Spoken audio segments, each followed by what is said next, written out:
Well, welcome to the Small Business Boot Camp, the show that gives lifetime solutions for your business and business solutions for your lifetime. I'm Corey Tucker, your host, and today we're here with Megan and Jen. We're talking about status quo. But before we get into that, what have you guys been up to? This is Megan, and welcome back. We're excited to be back on the podcast. We're going to kind of fill you in on where we've been for the last couple years, because it's been 2 years since we've been doing this thing. But yeah, we're just excited to be back and talking business and life and, things that we hope can help at least one person out there. But yeah, just been busy with business and, we'll talk a little bit about maybe the hiatus and what pulled us away individually from being able to do this consistently, but we're excited to be back. And I think just, business has been crazy. Business has been busy for a couple years, and things just, this kind of fell off the wayside for a little bit, and timing, lined itself back up, and we're ready to get going again. So what do you think, Jen? Absolutely. I think that 2022 and 2023 just got a little bit away from us. I think, we all were digging ourselves out of a COVID hole, and then Kids First, at least, we started to explode in 2022. And we're a little bit behind the 8 ball in some areas. So we've been trying to play a little catch up, keep up with the enrollment, keep up with staffing, made a lot of internal changes, and just a lot of growth and movement. And it just seemed really difficult to squeeze a podcast in. Yeah. But I think we've got some really great things set, good foundation lined up. And thank goodness we've got Corey over here. Uh-oh. Who's Corey? Corey. Go ahead, Megan. Introduce Corey for us. Sure. So Corey Tucker here. He's our podcast host. Corey is somebody that I had the pleasure of doing kind of contract work with marketing. As we talked about previously when I was on the podcast, I was the marketing manager starting in September of 2019 and leading us into COVID. And then I still was over the marketing for really up until the last few months. But certainly when I stepped into the role at Kids First 2 in 2021, that definitely took my time away from the Kids First strategic piece of marketing. And as Jen mentioned, we exploded. Numbers were great. It wasn't it wasn't a focus we were talking about or needing to talk about. And then as I'm sure we'll talk about in future podcasts, enrollment has softened some for us. And it became a focus again for us to need a full-time person pushing strategies forward, building and making new systems within the marketing department. And so we actually sat down with Corey. And as somebody that I had worked with previously in the marketing world to help fill the gaps, and he had a recruiting background and maybe help us find our next marketing person. And through those conversations, Corey kind of threw his name in the ring and was like, I think I want to do this for you guys. And I think, again, through just continuing the conversation, it was a good fit. I think he felt like it was I don't want to speak to Corey. And I think in a few podcasts, we're going to talk about the changes that we've made in marketing, and maybe we can delve into Corey's background and kind of how he felt that this was an alignment that he wanted to be a part of. But Corey joined our team, month and a half ago? That's Is that correct, about right? about a month and a half ago. Yeah. And so we're really excited to have Corey on board. He's our marketing director, and he's carrying our marketing department forward now. I passed that on to him. And with that change, the timing was right for the podcast again. So he was actually who I worked with on editing the podcast, producing it, getting it up and going. And so with him on board, it made sense to just jump back in here and get this going again. So we're excited to have Corey on board. He's going to be our host and kind of help moderate as we move through these podcasts. Well, thank you for having me. I am excited to be on board here. So let's jump into the next segment of this podcast. I got some questions for you, and then we're going to jump into our topic after that. All right, here's the first question I have for you. What's an app or tool that's changed your life or business? Well, I'm in the process of learning Slack, so I'm hoping that changes for me. Megan's really the app queen. I am really comfortable in my comfort zone. She's a pen and paper typing. I am. I use notes. Evernote for every note that I take. So that's one that's really you've adapted to Evernote. And really love Evernote. Yep. And I'll let you take it. Yeah. I mean, we have. I think, I've always been big on business technology and how if it can move the business forward. I've used Trello in the past as a project management tool, and that worked really well for me when I was running summer camps. It didn't translate right as well over into executive function, but we are using Slack at both gym locations, and that's, I think, been really transformative to help keep that work-life balance and able to organize our conversations, and really organize and help systematize some things that we're doing, and keep us organized. So Slack has been really great. And Trello is an app that I've used in the past. So we'll start with those, I guess. So as we've integrated Slack into the business here, what advice would you give someone that's contemplating changing their communication channels? Yeah, I think, we have, we've talked about it for a long, I think you can talk about it a lot, and then there's just a sense of jumping in and doing it. It's really easy to hold up kind of some reasons why we shouldn't do it now. Or, I think sometimes it's just jumping in and figuring out as you go. If it doesn't work, it doesn't work. And you can kind of just roll it back. Mm-hmm. But I think jumping into something like Slack, it's been the easiest. We have a fairly large executive, leadership team. And so it's hard with anything to get everybody on board of doing, changing their systems, changing their forms of communication. And so we just kind of did it one by one. And that's been really, helpful for us. Corey, from the marketing standpoint, was getting emails and he wanted to translate them into a Slack channel. And so one by one, just having those conversations of, hey, we're going to have this conversation in Slack. This is where you can communicate moving forward, and kind of just doing it one by one, little by little. And then everybody's on it. And now this is how we're going to use it moving forward. So I think just kind of jumping in and figuring out as you go. It's definitely one of those ready, fire aim and figure it out as you go. But, I think not to be scared of it. I think there's so many apps and tools out there that can help you as a business. It's just figuring out what's the right one for you and your size of business and what are you using it for. And I would add on there, Megan loves apps, and I think she always has some really great intention, and we are definitely creatures of habit here, and we span generations. I'm on the older side, and we've got young 20-somethings, and they often don't check their email. They text, they snap, they do all of the cool things, but to find something that everybody can do that's simple and easy to integrate for everybody. And I think what I said to Megan a few weeks ago is just, if this is what we're doing, then we're just doing it. Let's just announce that we're doing it, and let's set everybody up. And that becomes our method of communication. And if they're uninformed, that then is on them. And I think having you here, Corey, has really probably push that a little faster than it would have otherwise, because you're new. And so it seems like, oh, he's new. He's got this new thing, an outside voice versus Megan and I, trying to push another app that maybe would fall by the wayside. But I like it. I think what advice I would give everyone with Slack is turn on your notifications. There it is. Turn on your notifications. So and that's a great point, right? The problem that it was solving is it seemed like emails were getting lost and things were getting lost in translation. And Slack just gives us the ability to really keep track of those conversations and have conversations over multiple days, over multiple topics. And that's why I love Slack. So check out Slack if you don't know. We're not paid to advertise or sponsor, but we can set up an affiliate link if you want at some point. All right, one more question, then we're going to dive into the topic of today. What podcast or book that you're excited about reading that you want to share with us? Well, last year I did this program and it forced me to read a lot of nonfiction, which was not necessarily what I didn't read a lot. So now I like to say I'm a reader.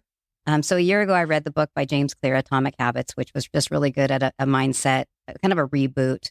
I equate him to leadership as similar as Dave Ramsey is to financial advice, which is, it's just common sense. You just need somebody to explain it to you. But he talks about goal setting and then breaking down, the systems of your goals. That you get two wrestlers that go out on the mat. Both of them want to win. One of them has a system in place that comes out the victor, and one of them comes out the loser. And that's just the way that I have shifted my mindset on all of my daily goals, my monthly goals, my personal and my professional goals. I'm also reading Unreasonable Hospitality, which is, I think, anyone who's in a service industry owes it to themselves and to their client base to read Unreasonable Hospitality. It is just about giving this most unexpected experience to your clients that keep them talking about you in a way that no one else is talking about service, especially post-COVID. We know that customer service is lacking. And so here at Kids First, we've always we've been very proud of the way that we serve our clients. But in this book, you get this idea that there's always something more and different, and it's the details that matter. So those would be two of my top suggested reading material. I'm a big podcast person, and I love all sorts of business leadership topics. I listen to Simon Sinek, and so, but I am reading a book. I was telling Corey before we started this, I'm terrible at starting books and not finishing them. I'm in the middle of probably 3, one being Atomic Habits, one is a book by Brené Brown, one is a book by Simon Sinek, but one that I've most recently started, and side note that it's not a great quality. I am working on starting to finish all the books, but I started one called The Employee Experience, and it's very interesting as you listen to Jen and talking about Unreasonable Hospitality, because I've heard you and Reese talk about it. I know there's multiple people here reading it right now, and what The Employee Experience talks about is kind of flipping that in how so many people are focusing on the client experience, but where, the client experience is formed by those employees being served first and building up the employee experience, which will then take care of the client experience. And so we'll have to collaborate and talk afterwards, but I'm about a third of the way through and it's been really great. So that is called The Employee Experience. I don't have the author on it, but we'll have it in the notes. I was going to ask you that. Sorry. We'll put it in the podcast notes. Great. And my book is All Marketers Lie by Seth Godin. And what this book talks about, it explores the power of storytelling and marketing. And it's more focused on telling authentic stories as you're creating your quality product or services. So people are more willing to buy a story than a product. So that's what that book is talking about, and is teaching us how to craft those stories that connect with people. Marketing and storytelling. That's all it is. Who can tell it the best and who can, That's great. All right. So the topic at hand is our 2-year hiatus. There's an elephant in the room, obviously. So let's talk about that. Who wants to start? I can jump in. Megan. Yeah. I mean, I think, as I mentioned, we've wanted to hop on and get back to regularly scheduled content. I think we started this with the best of intentions of just sharing what we do. And we do this twice annual event called Boot Camp. If you're listening to the podcast and aren't familiar with that, we do a conference twice a year where we focus on business leadership and marketing and all the things that run a successful business. We're specifically in the children's instructional services industry. And that's where we tend to have most of our clients come from. And so we started the podcast with the intention of just doing the best that we could for the greatest number and sharing information, doing interviews. And we started with all these big intentions, and then time just was hard. And I think for me, as I mentioned, stepping into a couple of different roles and really kind of being the driver of the podcast, it just was hard for us to keep going. And then when we both started, the gym started having these booms in 2022. And that's when we stopped doing the podcast, was April of 2022. And the gyms were just riding high and we needed to focus there. And so we've talked about jumping back in several times. And again, it was just like, we don't have the time. It's hard to do it, set it all up. And then there's the editing and all the producing. And so again, as Corey came back on board, it was like, the time is right. Let's get back in it and do this. And it's been a focus that Jen and I, we had a lot of topics we want to talk about, and just now being able to get back to regularly consistent content to you guys. That's what we're wanting to do. And so we're officially back. Yeah. And I think alongside that, 2022 enrollment did really pick up for us and for a good part of 2023. And then we started to see a decline. So it's been this little bit of a roller coaster. But in that time, we started in 2020 with a brand new executive team. That's 4 of us. So all 4 of our executive members were replaced during COVID, including Jeff. Many of our department leaders who had been decades with us had moved on during COVID or right before COVID. And so when I go back and I look at, how we're currently operating, we've got, 2 brand new programs. We've got 6 brand new department leaders, and we've got some who were new just leading into COVID. So as that enrollment peaked, there was a lot of scrambling. Like maybe they didn't know the historical systems that had been in place because they were riding on a COVID dip, and then as the slow growth became rapid growth, and it kind of caught them by surprise. So there was a lot of educating many of our department leaders, and then we started to feel a softening. So there's this constant cycle of these spurts and these dips, and trying to not just only infuse our culture into these new department leaders and all of our leadership team, but also help them to prepare the best that they can for the up and down cycles of their programming. So again, the best of intentions for the podcast. And I think now we're in a place where we've got a driver of it that can just ask us to be ready to talk. And that makes it a lot easier than trying to do it from start to finish. Yeah. Well, I'm excited to be that for you. So the last 2 years, a lot has happened in both locations. And just so we can set the table, let's talk about those 2 locations and some of the updates and changes that have happened at Kids First and then at Kids First 2. Mm-hmm. Well, I mean, to be blunt, the reason you're here is because, Megan moved primarily to Kids First 2 to take on a leadership role. She's the president of Kids First 2. And I don't know if you're going to get into the numbers or anything, but I mean, the growth over there has been astronomical since she took that position on, which did leave a gap over here for marketing. So, we've been trying to fill that. You're here. And so, you can speak on Kids First too, but just from the outside looking in, watching not just the enrollment and the revenue and the profit, all of that explode, but the culture shift over there where it was very much aligned with Kids First. It wasn't, it just felt like it was a different product. And now you look at what you've got over there, the hiring that you've done with these department leaders, hire the character, train the skill. You've hired a ton of really great people who've had different backgrounds, some in the gymnastics world, some not. And you've just really nurtured their development, and they've become a really integral part of that business as well. Yeah, thank you for saying all of that. That was very nice. I think stepping in over there, what's happened in the last couple of years, similar to Kids First, we've had a large change in our leadership staff over there, from myself stepping in to a change of almost every department in their leadership role, and adding programming. And I think, as Jen alluded to from the culture side, one of the biggest shifts we had to make over there, the culture wasn't bad. Certainly grounded in our belief system. They were a great small business. But I think the biggest thing was just their own limiting beliefs of themselves, and where they felt like this is as big as we can be. And this is, we can't do that here. That I was hearing a lot of, we can't do that here. Mm-hmm. And that didn't come from any one specific person. It just was the culture that had kind of derived from there. Is we're just the smaller extension of Kids First, and this is always what we're going to be. And me coming in there with just a different vision, different kind of growth mindset, I was like, no, like we can maximize this space. We can add programming.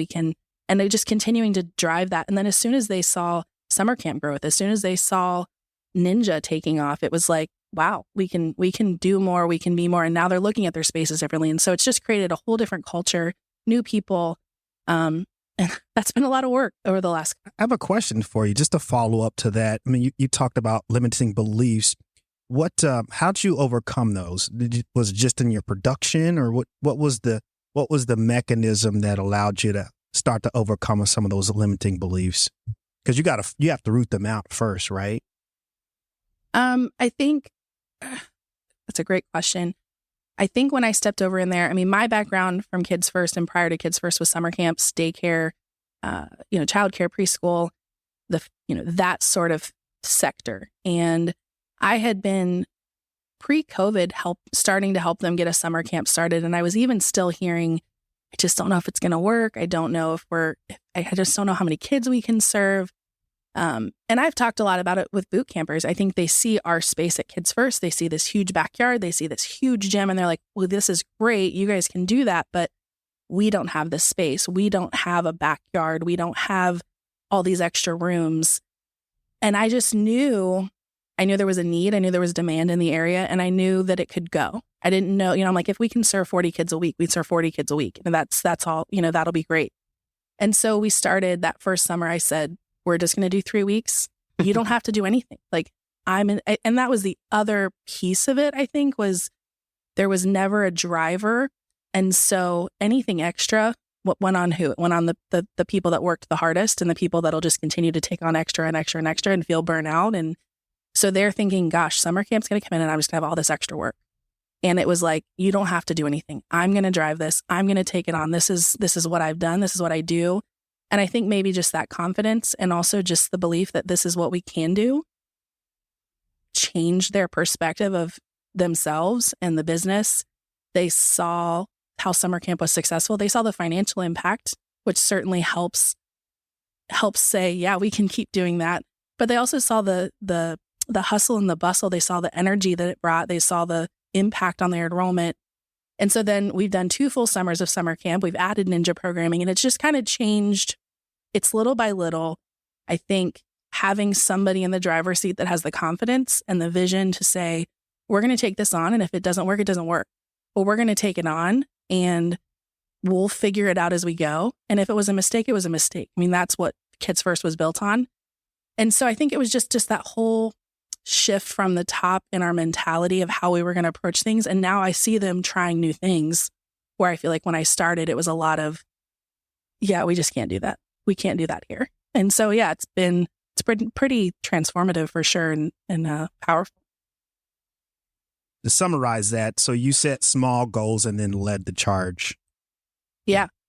And I would say from, again, the outside looking in and watching Megan, it was like she knew the answers, but she would talk them through and walk them through and listen to those that she was working with, because there was a lot of fear that they were going to be overworked or it just wasn't going to work and they would be left to clean it up. But just watching her, the process of her making decisions and then owning those decisions, whether they worked or not, I think was, I wish you could see yourself from the outside. It was just really inspirational to watch, because you just gave me chills. You've built it, you've done what everybody tries to do. And it's been great to watch. That's cool. I love it. I have a follow-up question for you, Jen. You talked about leadership change and executive leadership change.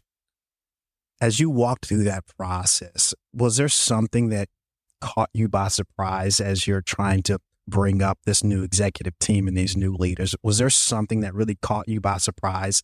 And or is there advice you would give an owner or a business owner that's walking through those same things?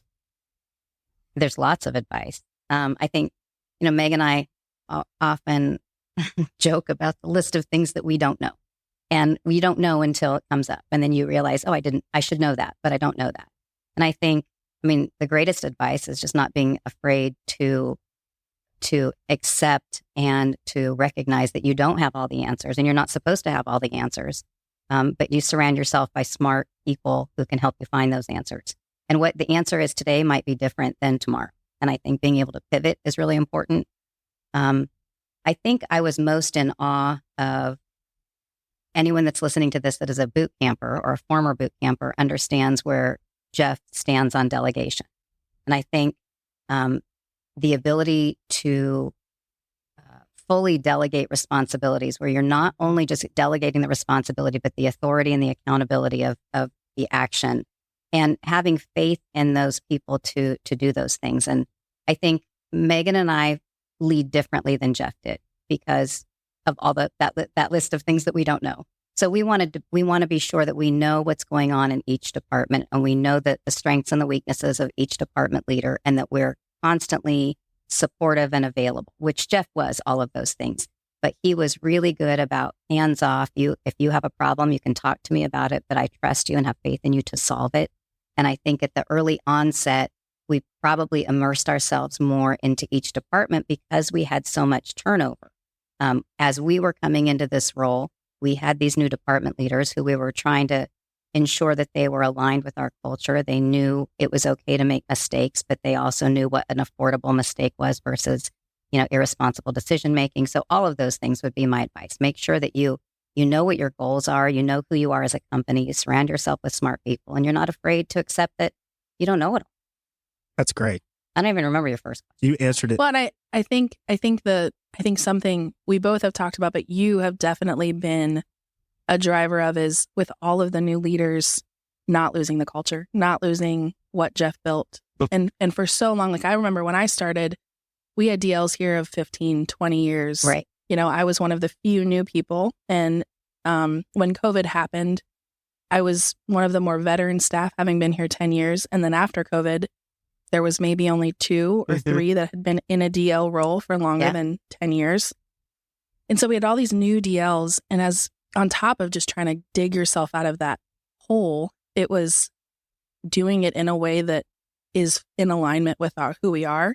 And then once you get out of that, making sure that the culture perpetuates and grows in the, it's going to change, but also, are we still who we were pre-COVID? Are we still are we still kids first when you have all these new people who didn't come up through the system, who weren't here when Jeff was here? Right. They didn't hear Jeff speak. And if you've heard Jeff speak, how that lives and breathes in you. Right. They didn't have that. They had us. Right. And we're not Jeff. And so we were just trying not to sink the ship. Yeah. And I think, we could spend obviously a whole podcast talking about culture, and I'm sure that would be a great topic. But I think it's just that constant ingraining in so many different ways. It's not one training. It's not sitting through one thing. Right. But Jen's really great at every opportunity where there's a large group of people to kind of step back and talk about where we've been, who we are, and either talking specifically about a principle or talking about who we are as a company and what the history is and why we're here today and how that's going to perpetuate down in the road. And I think it's always eye-opening to people because they weren't here when Jeff was here. And we forget how many of those staff now weren't here when Jeff was here. Right.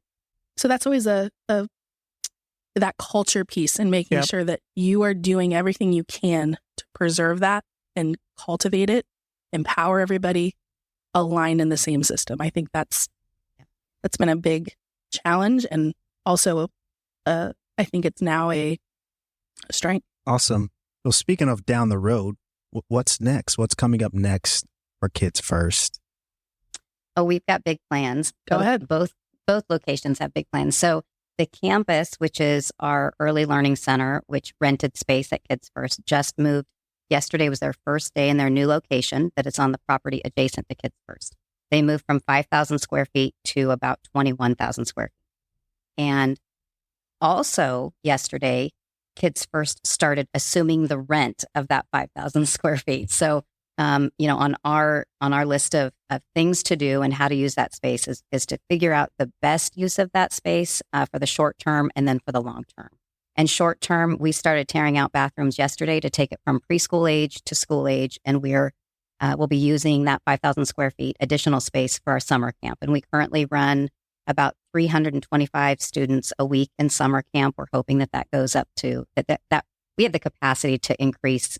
We're not sure what that magic number is, but upwards of 400 students. I'm not sure that there's the demand yet for that, but we're steadily increasing enrollment daily. So our goal is to increase our summer camp for the 12 weeks of summer and not use that solely as summer camp space. Obviously, they would still utilize every single nook and cranny of this building. But then when school starts, we're looking at before care and after care for the school districts that are our main zip codes. And it looks, Megan will speak in a second on her plans over at Kids First too, but there's just such a need for that before or after care opportunity for students. Parents are they're struggling to pick their kids up at 3:30 or 4 o'clock. They're still trying to get to finish work, even though there's more flexibility, I think, post-COVID in work schedules than there was. People want a great place for their kids to do more than just sit in a cafeteria or run around on a playground. And Kids First will certainly be able to handle that. We hope to have different types of learning opportunities that are similar to what you would see in a learning lab or electives, things that maybe the schools no longer offer. But also we have 108,000 square feet of physical activity space. So get them moving. Kids function better when they are able to exert energy. And that while the profit margins are very different for an after school or before school or childcare than they are for programming, there still is really great opportunity financially too. Yeah, I love the curriculum of the after school program. I think that's the thing that's really going to be the separate. Yeah. Mm-hmm. Yeah. I think when that's been a talk, I think since I started, because my background was in childcare, Jeff always talked about after school programming. If you're in the state of Ohio, childcare licensing is a little different than some other states. It's pretty difficult.